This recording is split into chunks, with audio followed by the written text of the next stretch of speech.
My guest today is Debbie Jenkins. Debbie Jenkins is a founder, publisher, author, business marketing strategist, former recruiter, engineer by training, linguist, painter, travel and cookery writer, and self-described horse tickler and wine enthusiast, and a Stevie Award winner. Debbie always wanted to be a writer, but her school careers advisor said that no one paid writers, so she got a first-class degree in engineering instead. After leaving engineering, Debbie worked in recruiting and then founded a web design consultancy, which she grew to a 12-person business. She then founded a marketing company and assimilated all the business knowledge into the first of her many books, Gorillas Want Bananas, the Lean Marketing Handbook for Small Expert Businesses. This led her to publishing and author mentoring, which she has done in many guises since 2004. Debbie has now written 18 books under her own name, and several others that she's ghostwritten. Debbie says that with AI, anyone can churn out a book or a course in an afternoon. But what will this look like tomorrow? Readers drowning in generic words, experts who look like clones, and AI-written books that have become trust-eroding liabilities for their authors. She says, faster isn't better, it's just faster. The real edge will belong to those who create assets worth remembering, books, frameworks, and magazines that outlast the noise. Debbie Jenkins, welcome to Speech Bubbles. Oh, Charlotte, what a fantastic. Thank you for the introduction, and thank you so much for inviting me. Lovely to have you with us. So that quote of yours, faster isn't better, really spoke to me. And for me, it really touches on reputation, so that if someone uses AI to write a book today, what could that mean for their reputation tomorrow? Talk about what it means to write books worth remembering. Yeah, it's so we've all played, I'm sure we've all played with ChatGPT or Perplexity or Cloud or all of the different AIs, and we know how enticing it is to say, hey, I'm going to write a book about whatever, and then just let it go. And the lovely AI machines will do everything they possibly can to make you feel wonderful and to tell you how great your ideas are, even if they're not, and to give you a whole series of words, sometimes just word salad, all mixed up and not quite in any useful order. But the AIs can give you those words quickly, fast, and there's a really it's a little bit addictive satisfaction in churning out these words and saying, hey, try it this way and try it this way and try it this way. And the problem with that is at some point you stop remembering what is your thought and what is just a bunch of words thrown together. And when that happens, sometimes you won't be able to remember what you've said because it wasn't you saying it. And I've come across this in some manuscripts. And when you can't remember what you said, when you don't live what you said, when you don't stand behind what you said, any interrogation of your thoughts will demonstrate the sort of lack of depth. And so while, yes, you can churn out a book in a weekend, I don't recommend it. And I think that the most important thing for experts and leaders is that they consider whether they would stand behind the idea that they're putting out there in the world in 10 years' time. Would they still be happy with it? Yes, things might have changed, but would they still be happy with it? You mentioned my first book, Gorillas Want Bananas. Oh my gosh. And that was 20 years ago. And I look at that now. I still get clients from that book now, 20 odd years later. They, hey, I read your book 20 years ago and now I'd like to work with you. But I look at it now and even though some of the things I go, oh, I said that a bit weirdly, or that didn't sound kind of, I'm not sure that that's true anymore because 20 years have passed. I'm still proud of that book. I still stand behind it. And that's what we want people to have, which is that pride, so that they know that they're not damaging their reputation. So true. And what comes up for me is if you can't stand behind your words, then you're eroding trust, as you said. And as soon as trust is eroded, it's reputational. And I've been living that recently because my book came out in June, and I've been a guest on 20 plus podcasts. I've had radio interviews, and essentially I say the same subset of things over and over again. But I know it like as well as I know my own children's names and birth stories. It's written in my heart. I don't have to go and swat. I'm not learning messages, it bubbles up from inside me because these are words I wrote and sweated over and earned. And then the other response I'm having as you talked was I saw a lovely video on Instagram of a Norwegian writer who said, the brilliant thing about AI is it can get you from A to B really fast. So exactly to what you said, speed. But he said the value in creativity and producing something is that it's non-linear, that it goes all over the place, and that you have 7 detours, and then you stop and you think it's terrible and you go and plant a garden, and then you come back and gardening has helped you and you've improved it. And it by leaning too much on AI, you're undermining the incredible value of the creative process, which at times feels brutal and uncomfortable and sweaty. How do you respond to that? Oh my gosh, you are so completely right. The messy journey from A to B is what makes the idea, the thought valuable to somebody else. If it came so easy that ChatGPT could tell you it, or Claude could tell you it, then where is the value in that? Where is the realness, the reality in that? So not only is it not real for the reader, you diminish the joy, because I know it's messy and scary and difficult at some points, but there is a joy in that creation process. So you diminish the joy, you remove the joy from the process. It's just a functional get stuff out there, and you reduce your ability to think, because I believe that it's the pen and the paper and the agonizing, as you said, and the thought process and the going through it and the scribbling it out and the trying again. That's what steals the ideas. That's what, they're forged in fire. You don't make some strong steel by just leaving it around. You have to forge it in fire. And that's that fire of the creative process where you go through that process, and it's difficult. And that's the joy of it, I think. Yeah, I love forged in fire. That's really, really helpful. Now, you've worked in so many different ways since 2004 in the world of publishing, book marketing, author mentoring.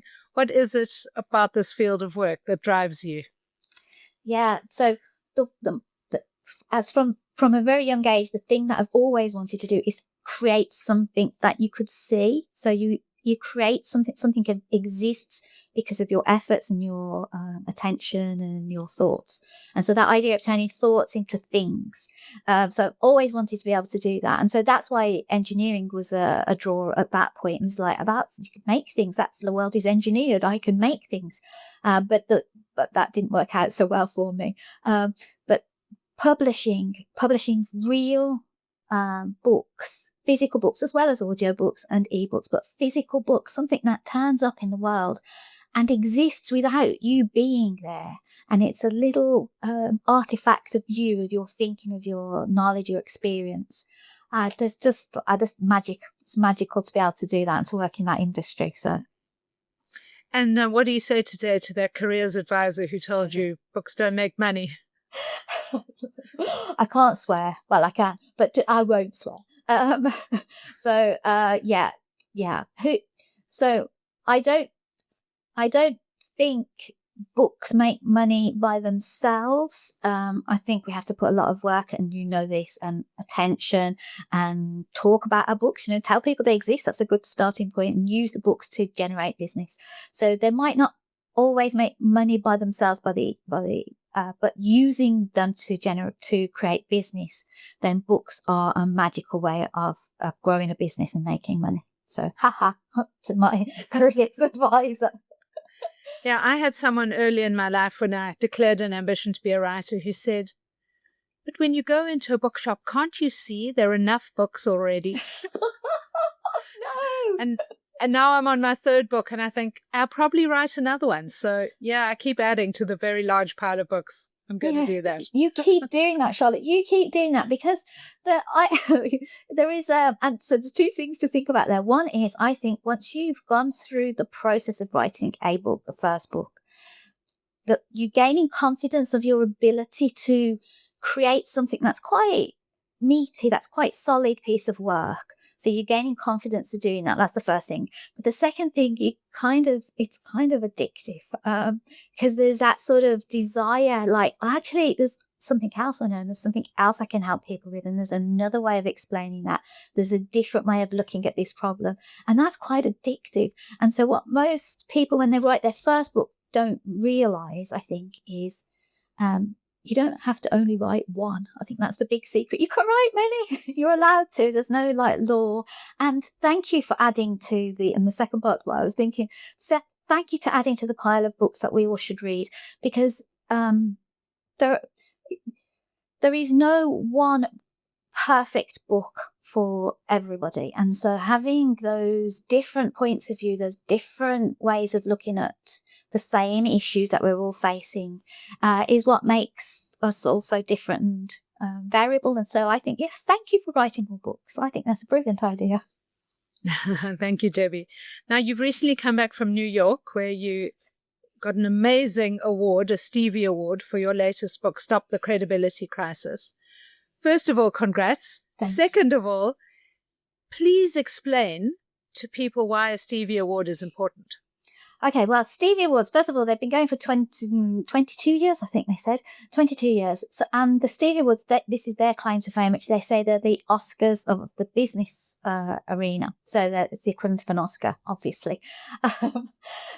But it's less about the Stevie Awards or an award in general. And for me, it's more about that a group of people, I think there were a couple of hundred judges in total, a group of people read my book, read my submission, and then gave me brilliant feedback. I mean, seriously, like, some people liked it and some people didn't like it. And some people said I should have done this, and other people said I should have done this.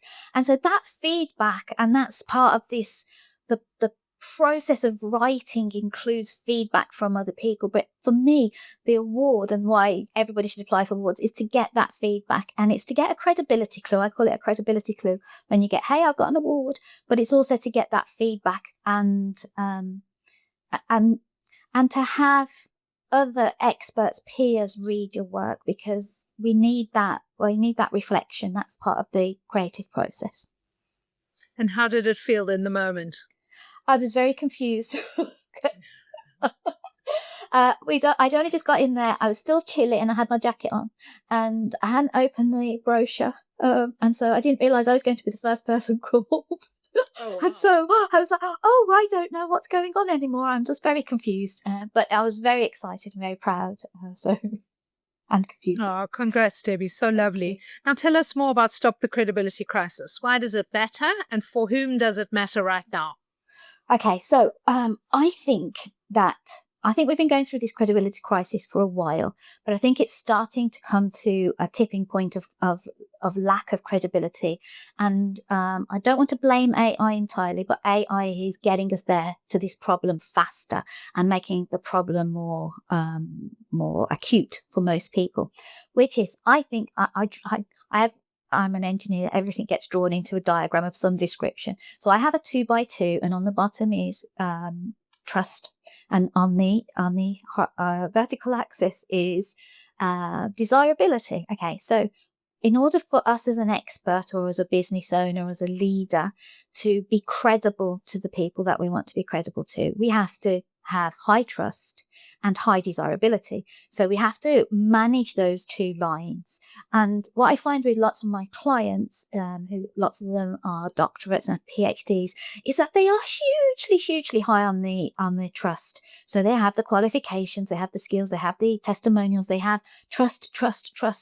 They have everything, but they never or rarely describe themselves or talk about themselves in a desirable way. Okay, and why is this a problem? This is a problem because with AI now, the trust factor can be faked and or manipulated, and the desirability, because you can say to your AI, hey, write me something in the style of Claude Schwartz, who the greatest copywriter, and make me sound really cool. And so that desirability can also be increased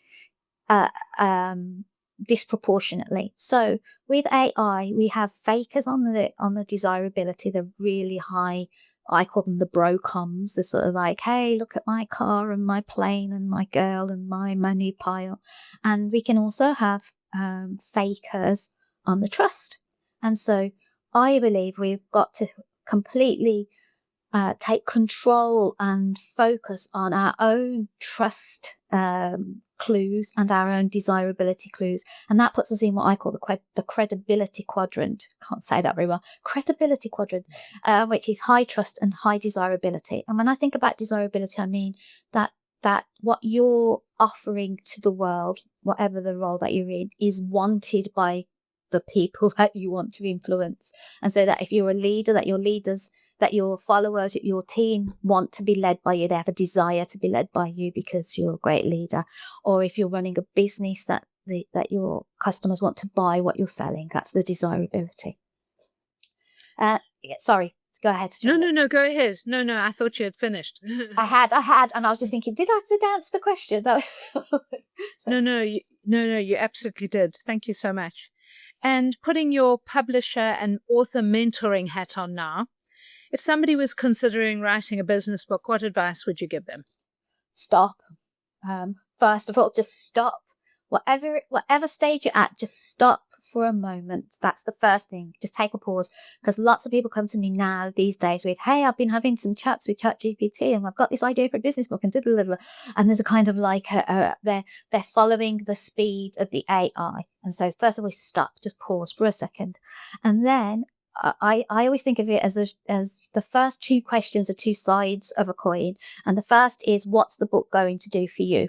So what's it going to do for your business? What's it going to do for your reputation? How are you going to use it? What's its job? And then the second part of the question is, what's it going to do for the reader? And so how is it going to change their lives? What transformation are they going to get? Why do they want it? What problem is it solving? And unless you've got those two, then just stop and come back to those completely basics. And any book coach will ask you those two questions. And if they don't, just walk away, because those two questions are the basis of any good book project going forward. So if you're writing a book right now and you're stuck in the middle of it, or you've got to the end and you think, hey, I'm going to go and publish, or if you're just thinking about it, first two questions: what's in it for you, the writer? What's it going to do for you? And what's in it for them, the reader? What's the transformation? And don't go any further until you've answered those to really strong satisfaction. Such a good answer, because I know, having spent now since April 2024 on all the stages of We Need New Leaders, that you need purpose in the mix to keep going, because it's very hard. You're all alone. The motivation has to come from within. The drive has to come from within. The enthusiasm to step out and, including my own, I've done 40 plus podcast episodes in the last few months. I've written 12 op-eds. I've been on the radio a few times. All of that on top of keeping my home afloat and working. And business as usual. Yeah. So you need to be very intrinsically motivated. Yes. In order to keep the energy up to do your book justice. Absolutely. And that resilience, because at different stages, I don't know if this is the same for you, but it's different stages. It's very roller coaster writing a book. So sometimes you'll be on that high and people will be going, oh, I've beta read it. I love it. You're fantastic. And then sometimes you'll be on a low and somebody says, well, actually, did you realize you got the facts wrong in this part of your book? And it's like, oh. And so now you're on that low, and you'll be on the higher. Hey, it's looking beautiful. The design people have sent it back. I love it. And you'll be on the low. Oh no, there's a full stop missing. It's like roller coaster. And so you're right you need that intrinsic,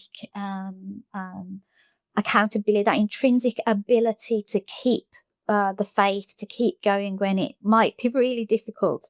And you can manufacture that. So we manufacture it. We create it by having cohorts or small groups going together so that you're not alone through this process. But if you're writing alone, then you absolutely definitely need it. And so having that purpose to know that you're going to make a difference to somebody's life when they read this book, that you're going to make leadership better for the future, that you're going to change management, whatever it is that you're going to do, and to know that you're doing that for somebody else and that it's going to help you grow your business, reach more people, have more influence. That purpose, once you have that, you can always fall back on that as the thing that keeps you moving when it gets tough, and it will get tough.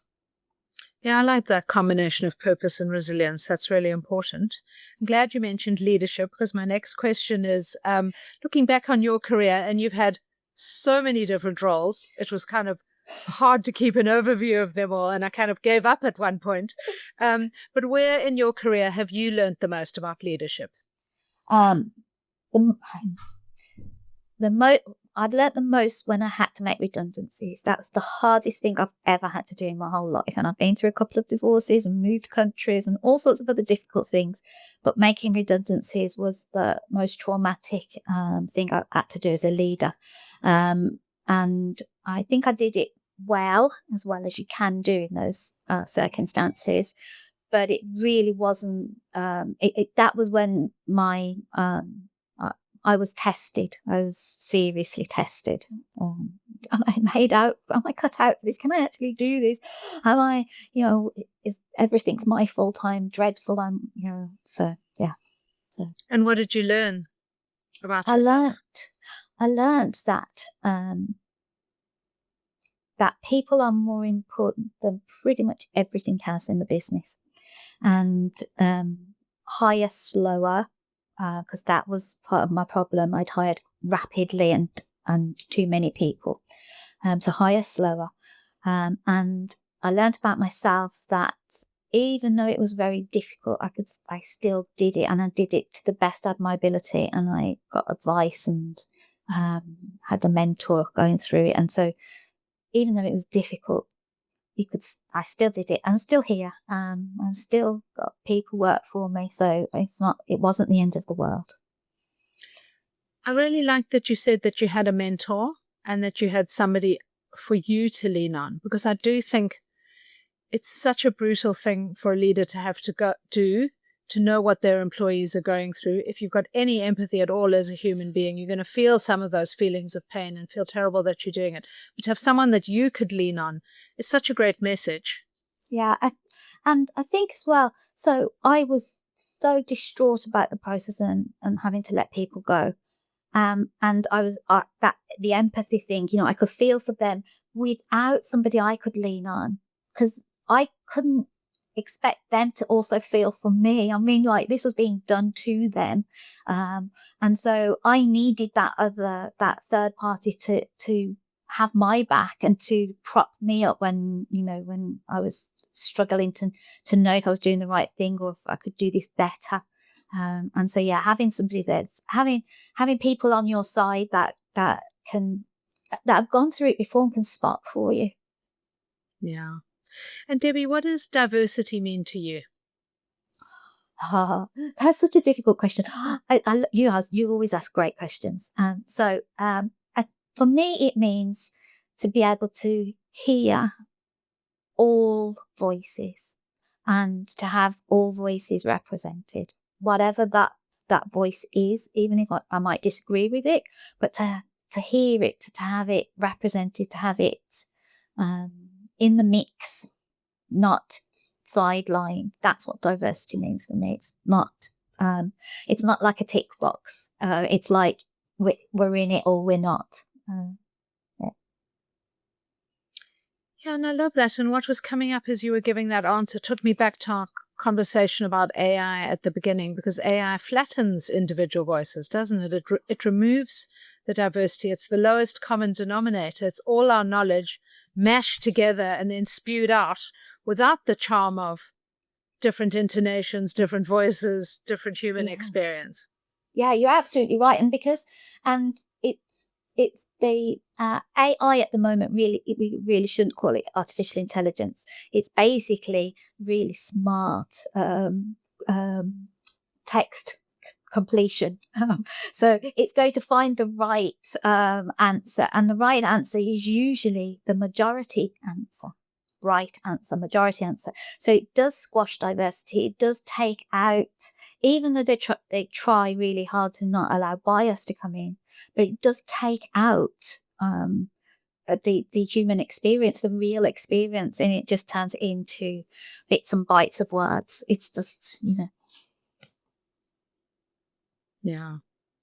Feels horrible. I'm having a sort of emotional response to your to your words. And quite honestly, for me personally, I don't use AI as a writing tool. I use it as a thought partner. So I ask it questions and it helps me sort of work through problems. But I've also seen people say, don't discount how useful it is for people who are second language speakers. I grew up in South Africa. We have 11 or 12 official languages. And everybody is expected to be functional in English. And I can imagine that AI is really useful for some folks in order to feel comfortable in the business world. So there's upsides as well. Yes. And that's a really good point, because the English is a second language, or a second language, or multiple languages in your case. That's a really good use case for the use of AI. But also, the great use case is a lot of my clients have got PhDs. They're very academic, and the AI can help them find a balance between their academic voice and the voice that was going to be most readable for the readers that they want to reach. So it's almost a translation there as well. So the translation of language, and also a translation of voice, of tone. Yeah. And Debbie, how do you think about your own reputation? I've always thought about reputation as and I think somebody said this, but I can't remember who, so I'm not going to try and quote them. Something that people say about you when you're not there, and I also think I probably don't want to hear what people say about me when I'm not there. I hope it's very nice, but I think my reputation is something that is manageable to a certain degree, and then it goes like a book does. You can manage it to get to, there's a barrier where it slips out, and then it's out there by itself. So my reputation, I think, is I like to think, this is what I like people to say about me. I would like them to say that I give them a good listening to, because I think that's one of my superpowers. I listen and take lots of notes. I'm trying really hard not to pick up a pen, because I know it'll make noise in front of it, but I love taking notes. I'm a note taker. I have books everywhere. And so I love giving people a good listening to, and then being able to reflect back to them things that they might not have seen about themselves. And so I hope that's my reputation. Yeah, I'm sure it is. And what I'm hearing you describe is a coaching relationship. Is that what you offer your clients and folks who come to you to publish their books? Yes, it's coaching and strategy. So from the point of view of what are you going to do, how are you going to make it happen, and then coaching them through it.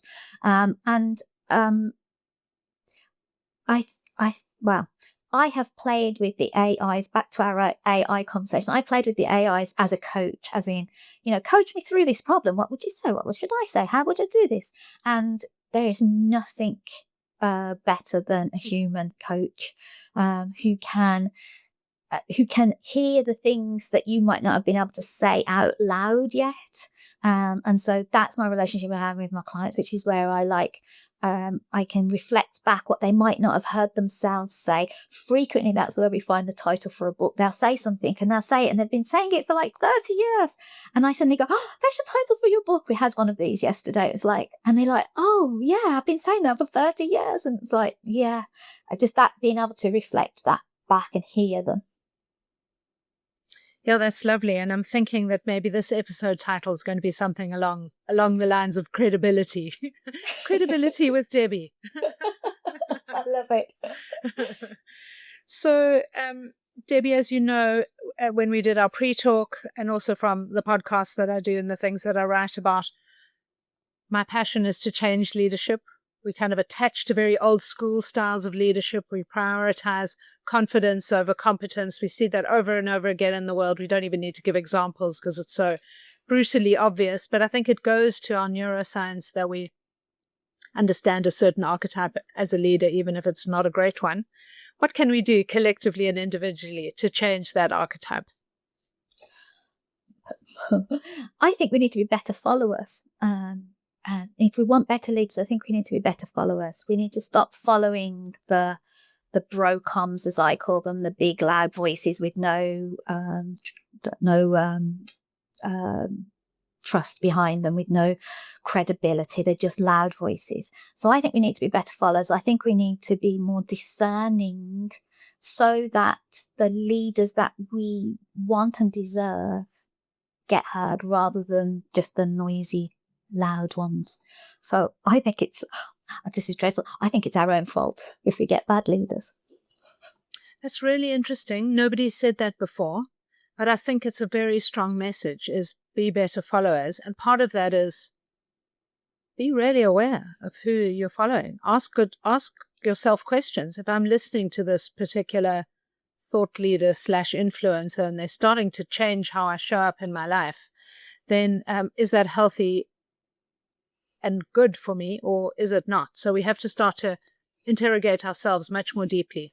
Yes, that's a much better way. That's exactly what I was thinking, but I didn't say it as well as you've just said it. So yes, that's exactly it, which is this, if we're following somebody and is changing what we're doing in the world, we have to be sure that we're following somebody who is credible, not just somebody who's loud. And that means asking ourselves, not only asking the external world. And I think, back to our AI conversation, that's going to become more and more and more challenging to do and more important, because with AI we can now rapidly create a persona, create an idea, create a leader persona, and so for followers it's our responsibility, I think, to be more discerning. Yeah.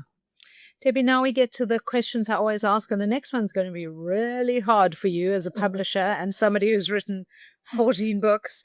Give us a book recommendation. Okay, I'm going to give you the recommendation that I always give. Anytime anybody says, give me a book recommendation, it's the one I always give. And it's an oldie, but a goodie. And it's The Goal by Eli Goldratt. I've read it 7 or 8 times, and I read it every couple of years. And when I read it, because I've usually created chaos in my life, in my business life. And I've got to a point where the chaos is like, we've got this going on and this going on and this crazy over here and this is okay. And then I read The Goal by Eli Goldratt, which is a manufacturing book. It's about the factory, how to process a factory, how to have a process that works, a system that works, and how to handle constraints and the theory of constraints. And every time I read it, I have that like, I can see myself doing the crazy again, because I love chaos. I create chaos wherever I go. I love chaos. But in order to create something, we have to go through constraints. And the Goldratt book, The Goal by the Goldratt, helps me come back to constraints and the theory of constraints and focus on a system and a process, not just creating craziness. That's a super recommendation and not one I've had yet. So thank you very much for that. I've started this podcast because I wanted to reflect some of the thinking and we need new leaders, and it's taken on a bit of a life of its own, to my surprise. But I still think about new leaders, those who are emerging, those who are taking on their first leadership role, or who have ambitions to lead, or like you are building their own business and becoming a leader in that way. What tips can you give them? I don't think we can do this alone. And I certainly don't think we can do it hidden in our offices with ChatGPT as our coach, even though I'm seeing that more and more frequently. We can't do this alone. We have to be brave and talk to people who know more than we do and who are more advanced, further along on the road and the journey than we are. And so having those people that it's not necessarily we look up to, but we look forward to, I think is the key for leaders. So, we need these people who give us the really solid role models, the mentors, the people who've been there and done it and left the footprint so that we can follow. We need to follow the right footprints.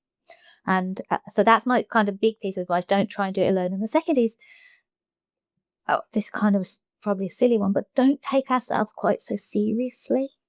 Kind of like, I'm the leader now and I've got to put the boss face on, the mask on, I think we have to just stay in the human and take ourselves a bit less seriously. Yeah, I love that. And one of my book interviewees who also came on the podcast said she was in a huge role. She was leading a function of 3,000 plus people. And she said she wanted people to see the messy reality of who she was. She didn't want to be an archetype of a leader. She wanted to be herself. So she leant into trying not to be an archetype of a leader and just allowing the messiness, not all the time. They didn't need to constantly see the messiness, but now and again, allowing it to bubble up the reality of who she was. And I love the idea of messy because within that is not always knowing all the answers, not being perfect, the freedom to ask for feedback, and allowing your team to lead sometimes. So I thought there's a lot of surprising humility inherent in the idea of sometimes I'm a little bit messy. I love messy, and it's a great word as well. It's got such a nice sound to it. And I think messy as well, because it has that, I don't know how it's all going to work out yet, because I've got the stuff and there's things, and we're going to do it together rather than that sort of like, I've got all the answers, follow me, here's the flag, run around. It's like, this is kind of like, there's a bit of a messy here. We got the messy middle, and I like messy. I think that's a great word. And it gives a leader a lot of flexibility. You don't have to have that.